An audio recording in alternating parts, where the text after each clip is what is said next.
Good afternoon, friends. I wanted to give you an update on this lap steel I'm putting together, trying to put together.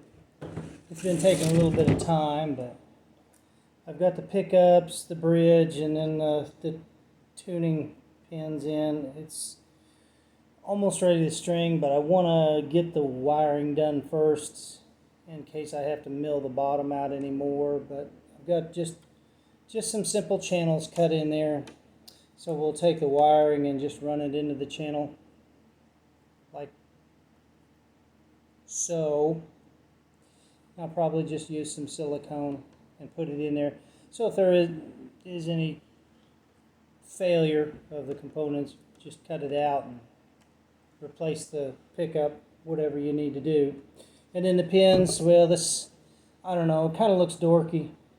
I might have to take that end off right there. But it's pretty tight in there. There's not a whole lot of room. And I wanted to leave a little additional room somewhere in here for 1 and 6, but I don't know that it's going to make it. I don't know that I'm going to have room. I'll do the best I can. But I'm going to mill this out, get rid of that sharp edge. I need to put this bone nut on, and it's gonna have a riser. I'm thinking like maybe a solid oak. Something out of like an entry door transition board, and then cut a little notch in it and put that in. We'll see how that turns out. And then the controls are not easy either. So everything should go together. Something like that.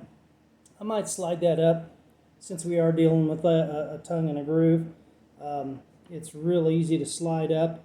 And then I think what I'm going to end up doing is cutting this curve around and then make a uniform curve out of this whole piece right here.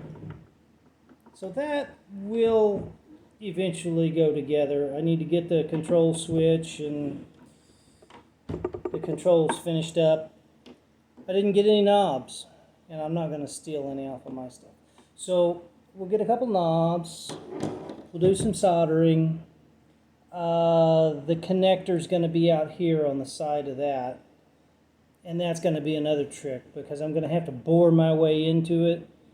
I don't want to dig a trench because it's a pretty good sized hole. It's a 1/4 inch, you know. So I think we're going to be looking at a 3/8 inch hole. 5/16 maybe. I don't know, but it's going to be challenging to do that because most of these guitars, when they're put together, you have plastic covers that are cut out and cover up all the nonsense. And I'm going to have to make something for this. I'm going to have to mill out this big cavity. It's going to have to mill down. How far would that be? Maybe 1/8 of an inch, and then put some underlayment. Maybe mill the whole thing out and just put one big piece of underlayment under this. And then there's going to be a channel that goes from here out to here. And then that connector is going to be right there on the outside. You can't put a connector on the grain side. You have to be cross grain, not with the grain, because it won't hold. It'll just fall apart. So I'm going to have to give myself, I don't know, about that far.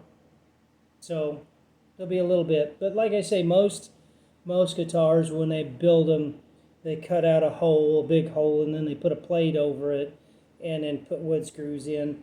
I'm going to try to do this a little different. We'll see what happens.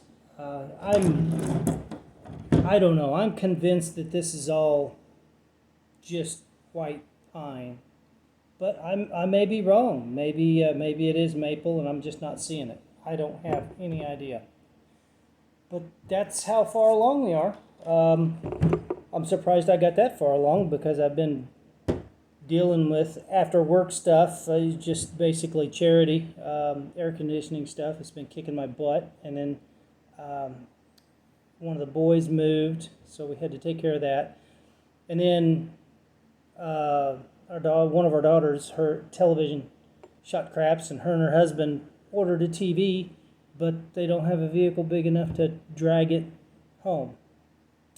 So I had to deal with that, and then I got a couple air conditioning units. I've been doing charity work, and it's kicking my butt. Yeah, they are kicking my butt. So, but that's what happens when you get into this stuff.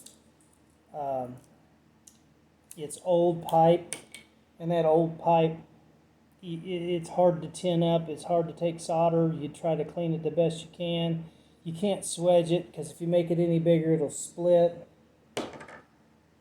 But for my good deeds, folks know I won't take money, so they give me whiskey. That's okay. This is apparently America Bourbon. I've never heard of it. I don't know where she got this. But it's from South Carolina.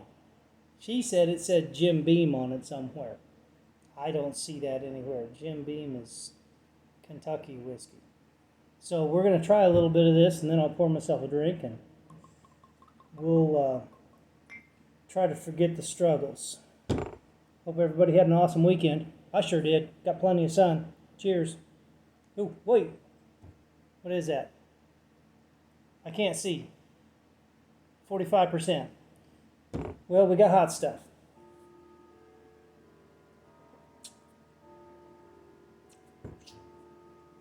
That is hot. Man.